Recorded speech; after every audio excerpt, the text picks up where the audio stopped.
Disclaimer: this content is intended for mature audiences only. Viewer discretion is advised. My name is Emily. I'm 34 years old. And I've been carrying this knot in my stomach for months, maybe years, if I'm honest. Before I say anything else, I need you to understand something. I loved Mark. I still do, in some twisted, complicated way. We met when I was 24. He was the man who made me feel safe in a world that always felt like it was teetering on the edge of something unpredictable. His smile steadied me. His touch lit me up. I remember our first date, how he leaned in across the table at that little Italian place on Fifth and whispered, "I feel like I've known you for years." And I felt it too. I felt like I'd finally been found. In the beginning, everything was electric. The late-night drives, the stolen kisses in parking lots, the way his hand would slide along my lower back when we walked into a room, like he needed to remind the world that I was his, and remind me that I was wanted. And I did feel wanted. Desired. I still replay the way he used to pull me in after work, before we even made it to the bedroom, whispering how much he missed me during the day. His fingers tracing my collarbone, his breath warm against my ear. It wasn't always about sex, it was about connection. About knowing that, in his eyes, I was enough. But life, as it tends to, shifted. We got married. We built a life, the house, the careers, the responsibilities, the endless logistics of adulthood. Somewhere in that space between routine and exhaustion, something started to drift. At first, it was subtle. A rushed kiss on his way out the door that barely grazed my lips. The way his hands, once so hungry for me, became absent-minded. Mechanical. His touch started to feel like a checkbox. A habit. I remember one night, it couldn't have been more than a year ago, we were curled up on the couch watching some mindless Netflix series. His arm was around my shoulders, but his phone buzzed constantly. I could feel his focus split, his thumb flicking across the screen every few seconds. I leaned my head against his chest, trying to anchor us back to what we used to be, but his body was stiff beneath me. "Everything okay?" I asked softly. "Yeah. Just work stuff," he replied, kissing the top of my head without really looking at me. The kiss landed like an apology he didn't realize he needed to make. That's when it started sinking in. The man who once couldn't keep his hands off me was now preoccupied, distant. I told myself it was just a phase. Stress. Fatigue. The natural arc of a long relationship. But underneath my rationalizations, something darker started to whisper, "You're losing him." The sexual tension that once defined us became sporadic. And when it did happen, it felt off. Like we were both going through the motions. I would catch him looking at me with a kind of distracted tenderness, like he was remembering who I used to be, or maybe who he used to be.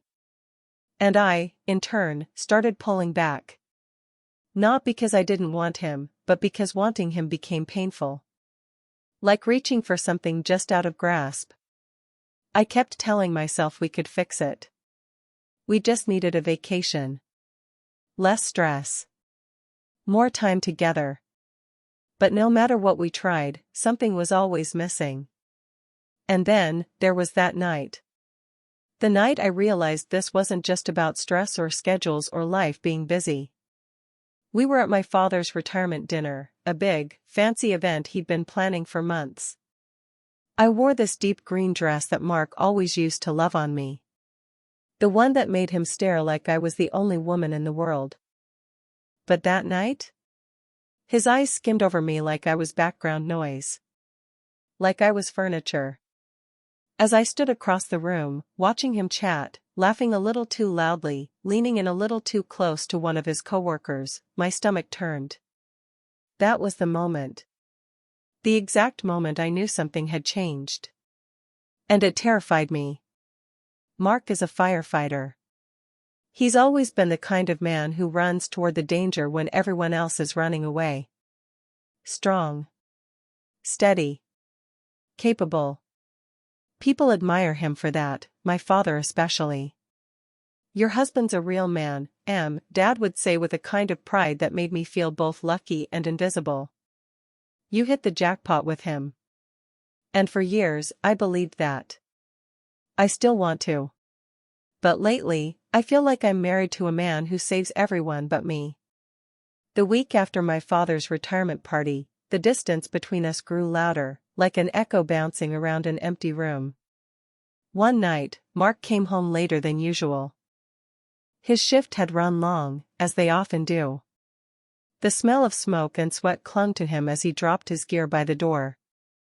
I was sitting on the couch, scrolling aimlessly through my phone, pretending not to count the minutes he'd been gone. "Hey, baby," he said, his voice low and soft, the same voice he'd used on me for years. The voice that once made my stomach flutter now felt rehearsed. I smiled, but it didn't reach my eyes. "Long night?"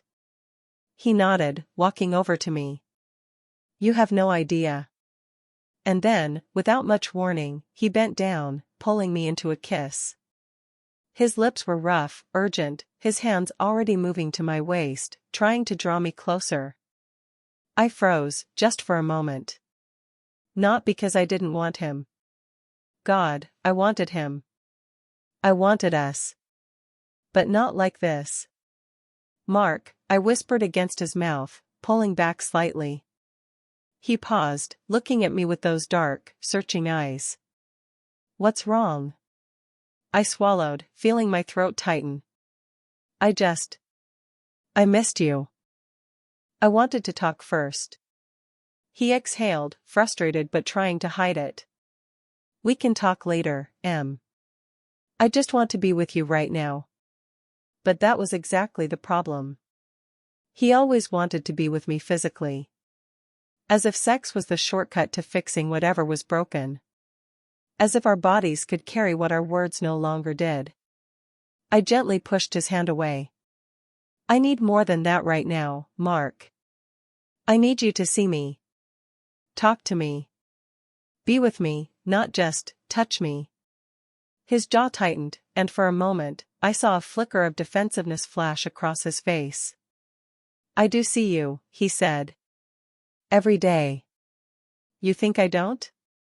I'm out there risking my life, working all these shifts, and when I come home, all I want is this. Us."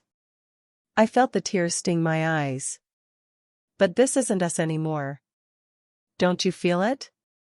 He sighed, sitting down next to me, rubbing the back of his neck the way he always did when he was overwhelmed. "You think I don't have enough on my plate? I fight fires all day, I deal with trauma, death, I carry that shit home every night. And then I come home and you're distant. You pull away. What do you want from me, Em?" I stared at him, heart pounding. "I want you to fight for us the way you fight for everything else." The words hung heavy in the air. He reached for my hand then, threading his fingers through mine. His grip was strong, too strong, like he was trying to hold on to something slipping through his fingers. "I am fighting," he whispered. "You just don't see it." And maybe that was the cruel irony of it all. We were both fighting, but for different things. Mark thought intimacy meant skin on skin. I craved the kind of closeness where he saw the storm inside me, where he would ask how I was really feeling, not just how my day went. Every time he touched me without first reaching me, it felt like a band-aid over a wound that kept bleeding underneath. I wasn't rejecting him. I was starving for him. But the more I tried to explain that, the more we seemed to circle this endless loop of miscommunication. And with every spin around that loop, I felt myself slipping further away. Further away from the man I married. Further away from who I used to be. It kept happening in these small, exhausting ways. Tonight, it was just dinner. That's all it was supposed to be, dinner. We hadn't sat down together all week. I cooked his favorite, roasted chicken, garlic mashed potatoes, green beans the way his mom used to make them. A small attempt at normalcy. Mark walked in, dropped his keys on the counter, and smiled when he saw the table. Wow. You didn't have to do all this. I forced a smile. I wanted to. He walked over and kissed my cheek, lingering just long enough for it to feel loaded. His hand grazed my waist. The familiar path. The one that used to make me melt. Now it made me tense, though I hated myself for it. Dinner was fine. We made small talk, work, his shift, my meetings. The surface-level stuff. Safe topics. The silences in between pressed on my chest like invisible weights. After we finished, I started clearing plates. He came up behind me at the sink, slid his arms around my waist, and rested his chin on my shoulder. You looked really beautiful tonight, he murmured into my ear. My stomach twisted. I wanted to feel something, desire, gratitude, warmth. But instead, there was this, tightness. Thanks, I said softly, trying to sound light, but my voice wavered. His hands moved lower, fingertips brushing over my hips. I froze for a second before subtly shifting forward, creating just enough space to break the contact without making a scene. He noticed. His voice dipped, almost wounded. Can we not do this tonight? Do what? I said too quickly. This thing where you pull away from me. I'm your husband. He turned me gently to face him. I miss you. I looked up at him, those same eyes that once made me feel safe, like home. And yet, standing there, I felt like a stranger trying to remember how to speak his language. I'm not pulling away, I lied. I'm just tired. He studied me, as if trying to figure out which version of me he was standing in front of. Mark brushed a strand of hair behind my ear, his thumb grazing my cheekbone. We could go upstairs, he whispered. Relax together. There was tenderness in his voice, but it came laced with an expectation I couldn't untangle myself from. I smiled weakly. Maybe in a little bit. He leaned in and kissed me then, slow, intentional, searching. His lips moved over mine like he was trying to reignite something we both knew was fading. I kissed him back, but inside, I was a million miles away. My body responded out of muscle memory, not desire. When his hand slid down to my lower back and gave that playful little squeeze he used to do, that casual claim he always made, I flinched. Just slightly. But he felt it. He pulled back, his face tightening with frustration. Emily, what the hell is going on? I told you, I'm tired. No, it's more than that. It's like you don't want me anymore. His voice cracked slightly. Do you? The worst part was that I did. I wanted him. Or maybe I wanted who we used to be. I couldn't tell the difference anymore. I don't know, I whispered. We stood there, both lost. The silence between us was louder than any argument we could have had. Finally, he let out a sigh and stepped back. I can't keep guessing how to touch my own wife. Neither could I. As he walked away toward the living room, I stood there gripping the edge of the sink, heart pounding, eyes stinging. And the thought I'd been swallowing for months finally rose up and screamed inside my head, why does everything have to turn into sex? The breaking point came on a Saturday night. We had reservations at La Belle, that French place we hadn't been to in years. Mark booked it himself, which, under any other circumstances, would have made me feel seen. Like he was trying. I thought we could have a nice night, just the two of us, he'd said earlier, handing me the printed reservation like a peace offering. His tone was light, hopeful, almost nervous. I put on a black dress I hadn't worn in ages. One I used to feel beautiful in. But as I stood in front of the mirror, adjusting the neckline, all I saw was someone trying too hard to feel something she couldn't access anymore. The dinner started off fine. Too fine. The kind of brittle politeness where both people are pretending everything's okay, terrified that one wrong word might shatter it. We talked about work. His new recruit at the firehouse. My upcoming project at the firm. The conversation skimmed the surface like a stone over water. But then he reached for my hand across the table, his thumb stroking my palm. "You know," he said softly, "I've missed this. Us. Like we used to be." I swallowed hard. My chest tightened. "Yeah." My voice was thin. "Me too." He smiled, his eyes soft. "We just need to make more time like this. Maybe a weekend away. Remember when we used to take spontaneous trips? Just pack up and go?" I nodded, forcing another smile. But inside, something was twisting, tightening. "And maybe," he added, lowering his voice suggestively, "we could finally have some real time together. No distractions." There it was again.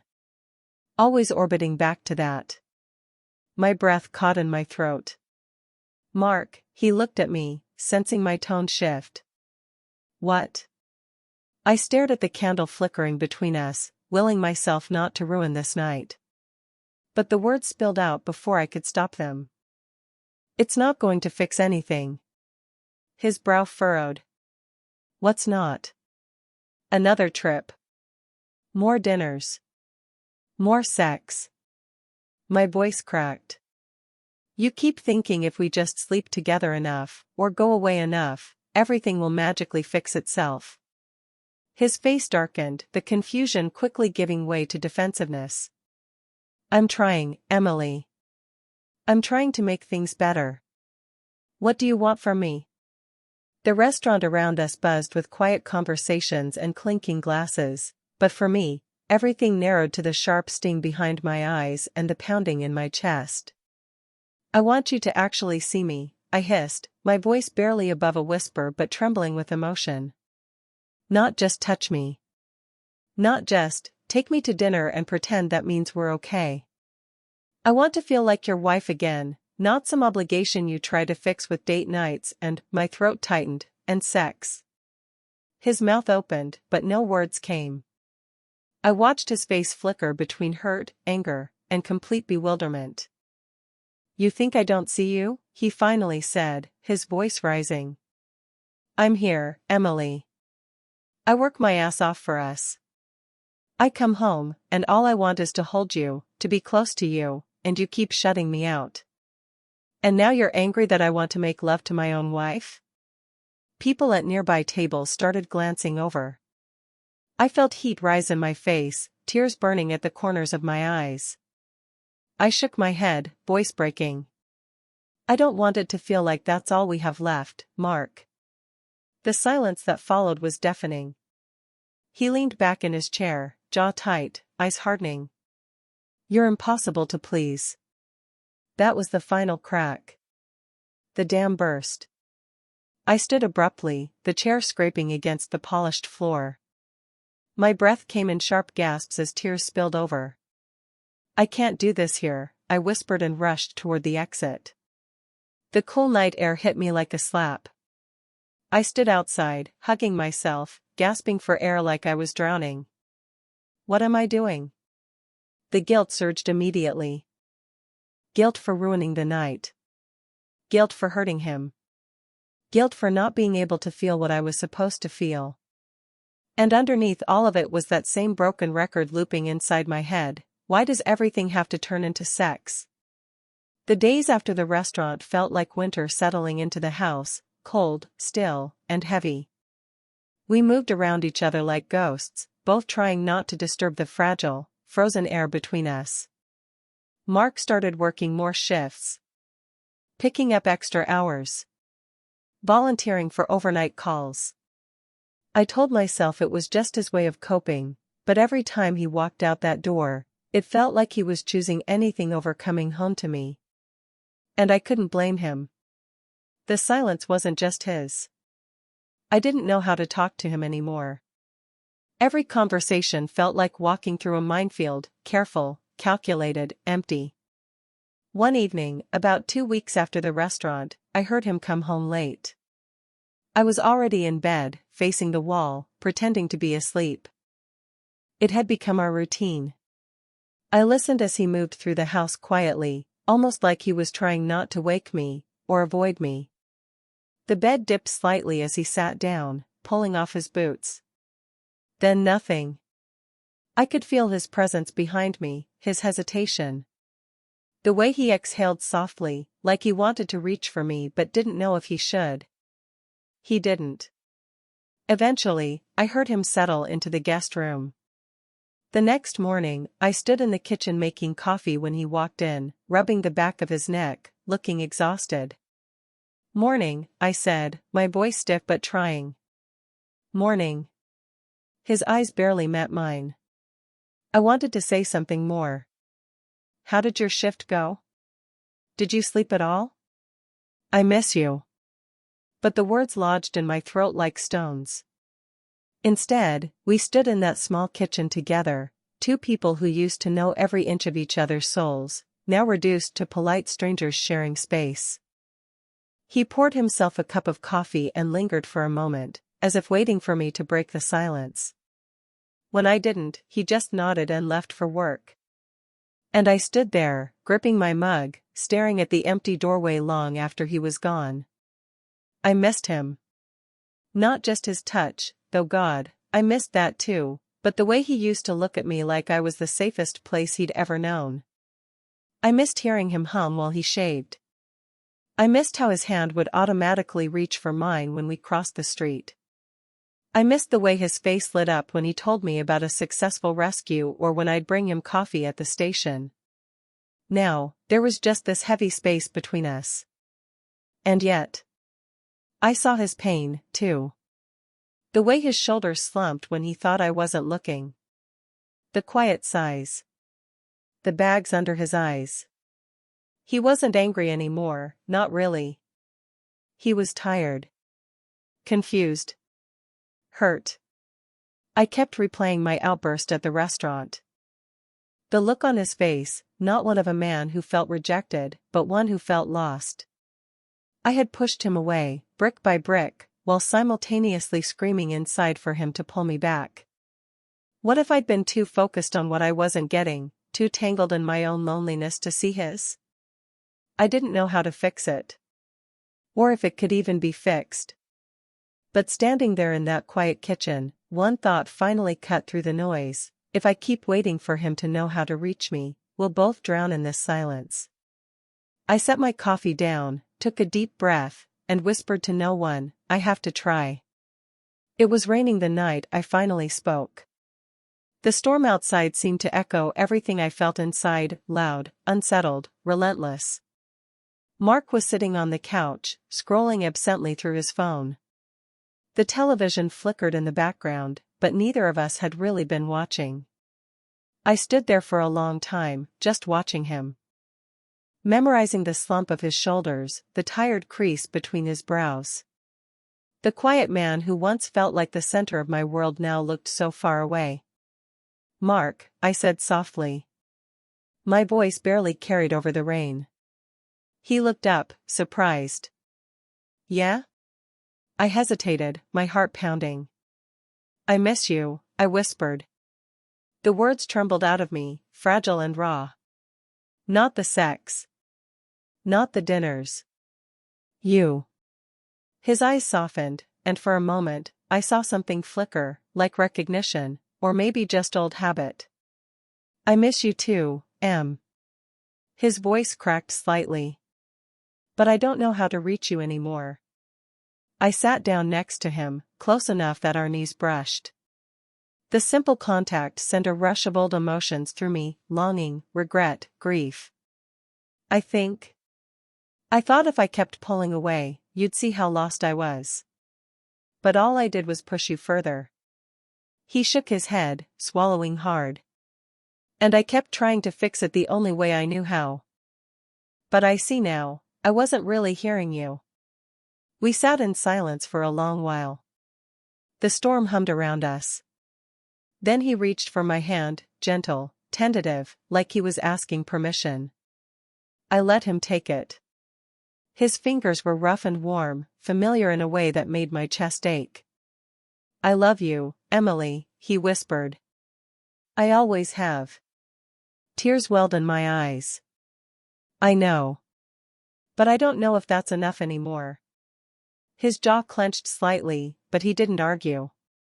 He didn't try to convince me. And that, somehow, made it hurt even more. Instead, he simply pulled me in, carefully, like I might break, and rested his chin against my head. I closed my eyes, letting myself sink into the weight of him one last time. There was no passion in it, no urgency. Just two people holding on to something that had already slipped through their fingers.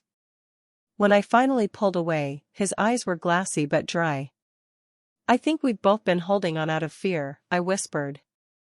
"And maybe it's time we both let go." He nodded once. Slow. Heavy.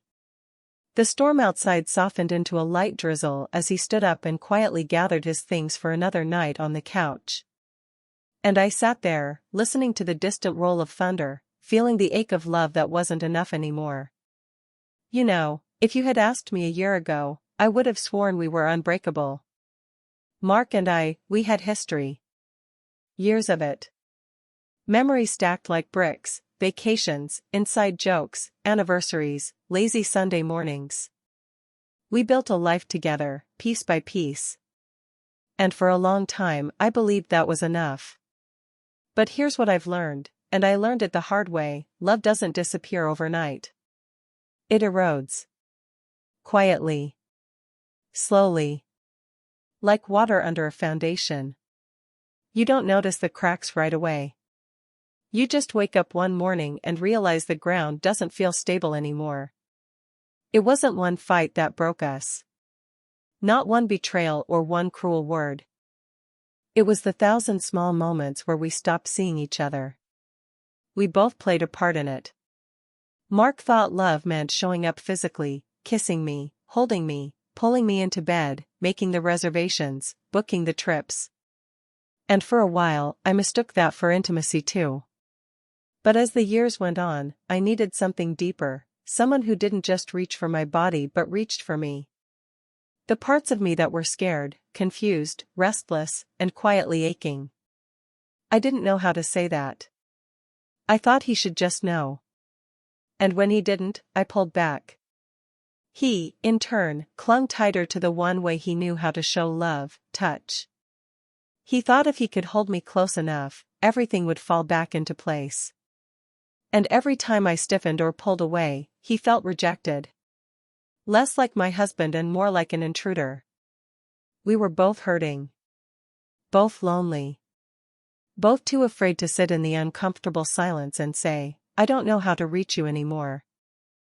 That night on the couch, our last real conversation, we said things we should have said years ago. And even though we tried, even though we stood at the edge of that cliff hoping for some kind of bridge to appear between us, it never did. Mark moved out 2 months ago. Not angrily. Not dramatically. Just, quietly. The house feels emptier now. And some days, I miss him so much it physically aches. I miss the way he used to brush his hand against my back as he passed me in the kitchen. I miss the steady sound of him breathing beside me at night. I even miss the fights, because at least then, we were still trying to be heard. But here's what I don't miss: the exhaustion of pretending. The ache of unmet needs I couldn't voice. The silent tug-of-war between my guilt and my emptiness. I've learned that desire isn't always about sex. It's about being seen. Heard. Known. I wanted to be chosen, not just as a wife or a lover, but as a person. And I couldn't keep punishing him for not reading my mind. He's not a villain. I'm not a victim. We just stopped speaking the same language. And maybe that's the most heartbreaking kind of ending, when two people love each other, but not in the way the other person needs. If there's one thing I carry forward, it's this: love has to be tended to, not just in grand gestures, but in quiet conversations. In vulnerability. In the willingness to sit in discomfort and say, this is where I'm at. Where are you? Next time, if there is a next time, I'll speak sooner. I'll ask for what I need before the distance becomes a canyon. Because I've learned. Sometimes love fades. Sometimes people drift. And sometimes, you have to let go of someone you still love, simply because holding on has become a kind of slow drowning. And that, I think, might be the hardest truth of all.